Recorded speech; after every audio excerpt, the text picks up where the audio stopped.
Shona and I wanted to talk a little bit about the why of our journey and why we're doing what we're doing. And I was reminded of it. I was reminded of it maybe the other day. And I follow a few prepping channels, the guys that I would consider to be like reliable preppers in the prepping world.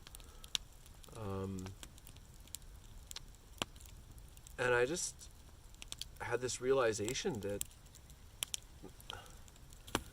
as much as these guys promote sort of like getting off grid and like that lifestyle, I kind of had a bit of an awakening I feel like I had a bit of an awakening to the prepping lifestyle, and I think it sort of speaks to the why we're doing what we're doing. And prepping can only take you so far.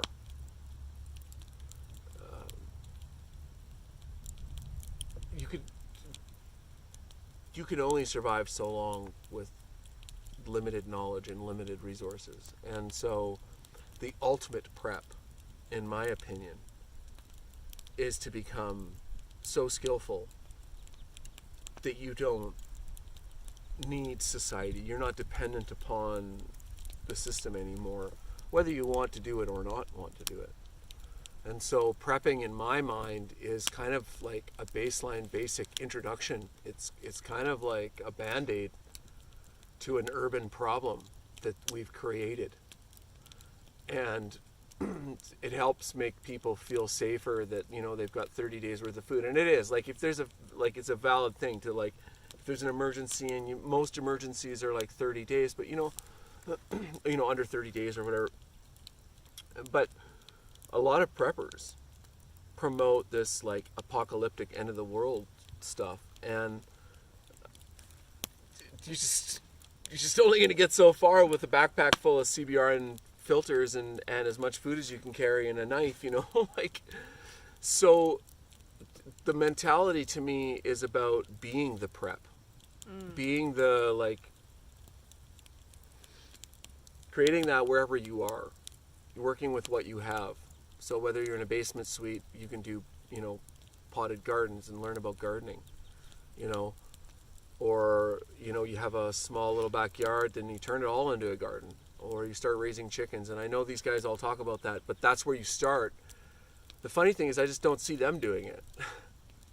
You know, like, these guys have they make all this money on YouTube, you know, millions of subscribers, and, you know, they don't have any farms that they show us. You know, they don't take us through any of their gardens or anything like that. And it's like, it's all about, like, prepping. And I understand there's a need for that because people need to know what to do in case of an emergency. So I get it. But to me, the ultimate prep is to become the prep. Like, to be the skill that you need in a time of emergency, to know what to do. And you can have all the resources in the world stored up in your in your basement and not know how to do anything with it. Like, do you know how to cook without power or heat? Like electricity? Like, can you, like, turn your flour into something? Can you bake without a recipe on your phone? I think part of the problem too is that prepping has really been promoted, and a lot of people have gravitated towards it in the last 3 years. And like Red is saying, it only takes you so far. But I think what happens is people get stuck in that mindset. Like, they fill their basement with excess amounts of all the essentials of everything they'll need, from toilet paper to olive oil to canned food. And then you kind of feel like you're done. Like, you checked all your boxes. Like, oh, we've got our water filtration. Like, you know, we've got solar and what have you. And you kind of just go through your list and check your boxes and think you're good. But kind of the realization Rhett was coming to in our conversation we had the other day is that what happens when that runs out? What happens when your preps are no longer serving you? How do you then sustain yourself? What happens then? Well, I think we've always been moving towards. It's one of the reasons why I gravitated towards a guy like Dave Canterbury on the Pathfinder School, because he is very much about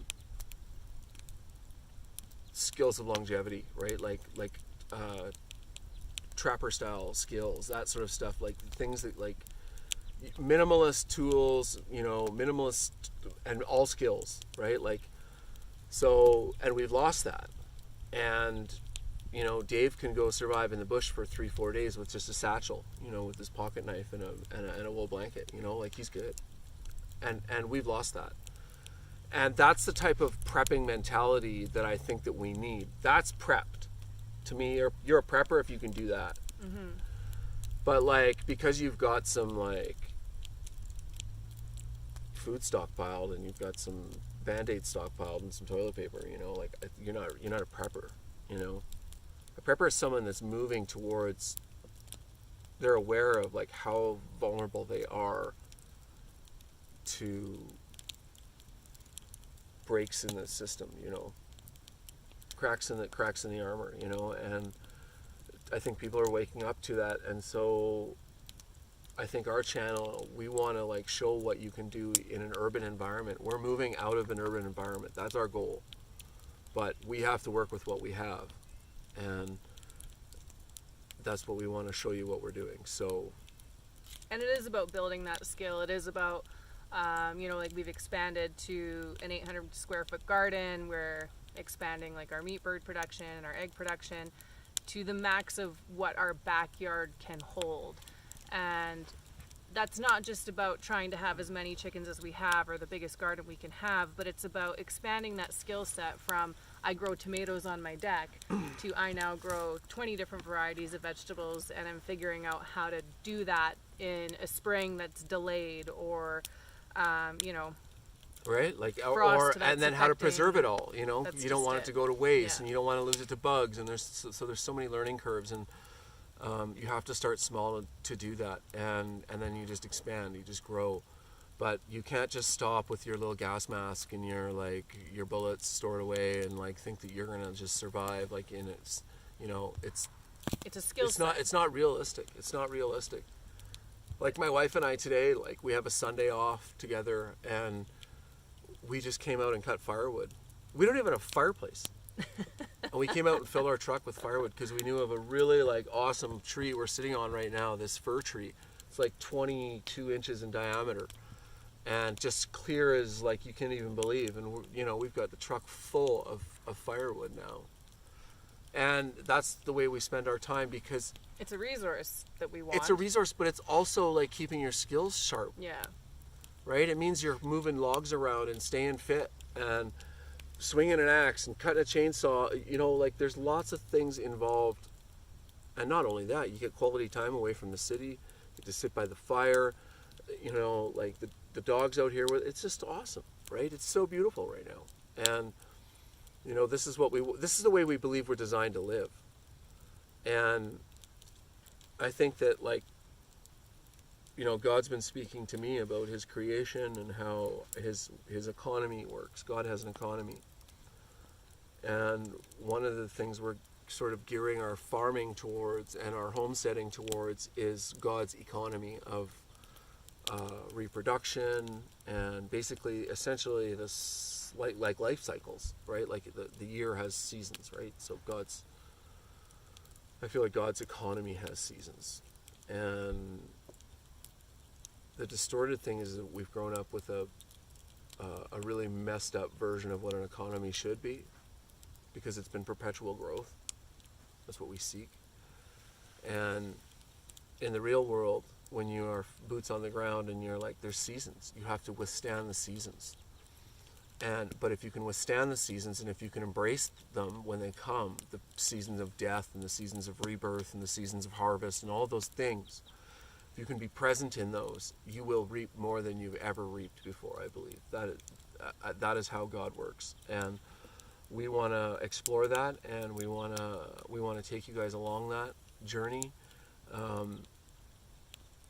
So we'll see what that looks like. I don't know. Like, I mean, it's crazy to That's been a fairly new revelation, I think, the God seasons of growth and fruit, and then, you know, death and decay, and that's the process of a tree and a seed and a plant, right? And that's, I think we're just learning what does that mean as far as walking that out in our lives, right? Yeah, as a family and as projection of where we're going. Like, how do we, you know, a lot of people say that, like, they want the weather to adapt to them, but it's humans that have to adapt to the weather. And it's the same way. How do we adapt to that ebb and flow of God's economy and accept that death and regrowth as part of the journey?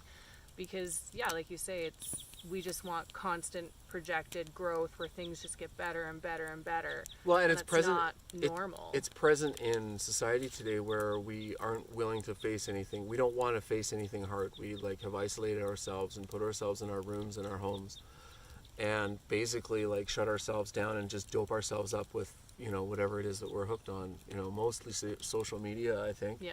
And you know, name your drug, right? Whatever it is, you know, like Whatever dulls your pain. Food or pain or porn or booze or drugs, like all of it, right? Like, and you know, we're not immune to it either, right? Like, we're not saying we're above it, but it's like we're trying to fight the good fight against it. So Accept what comes, whether it be growth or harvest or refining. or death, right? Yeah, right. Yeah. So Yeah. and we just came through a real season of, we're not sure what yet, and hopefully we're through it now, but real testing, you know, some real like faith testing, and we feel like that we did pretty good, and we're looking forward to like spring and a good summer and a good harvest this year, and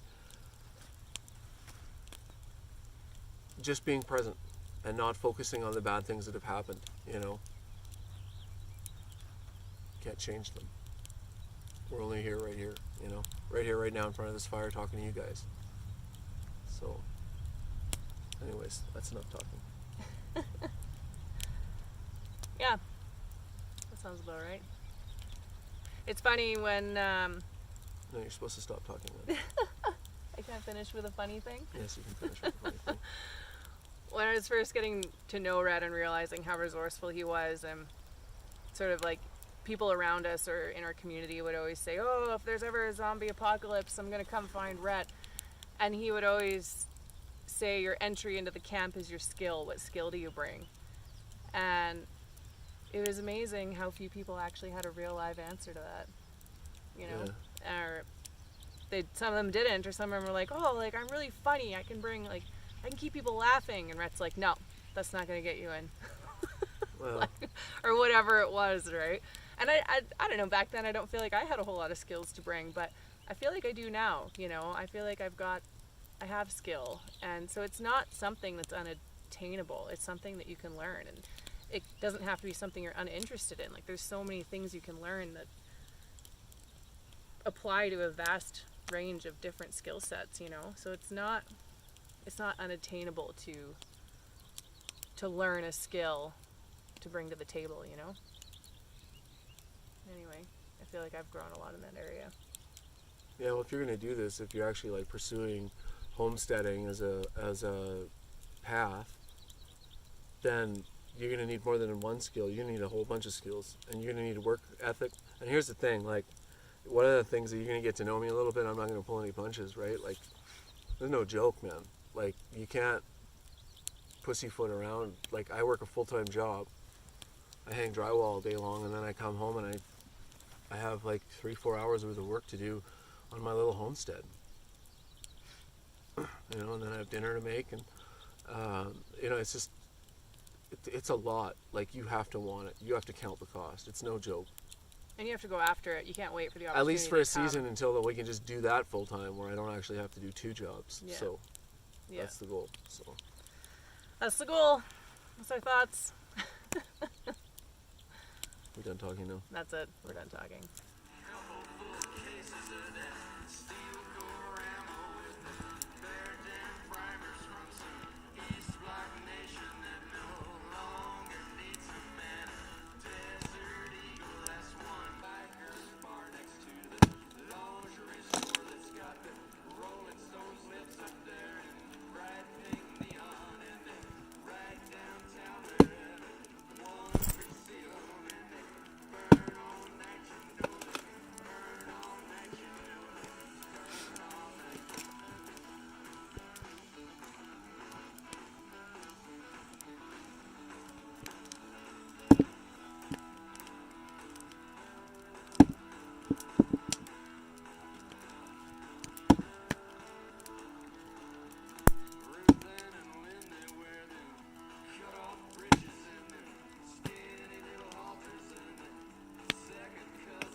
should be pretty manageable security.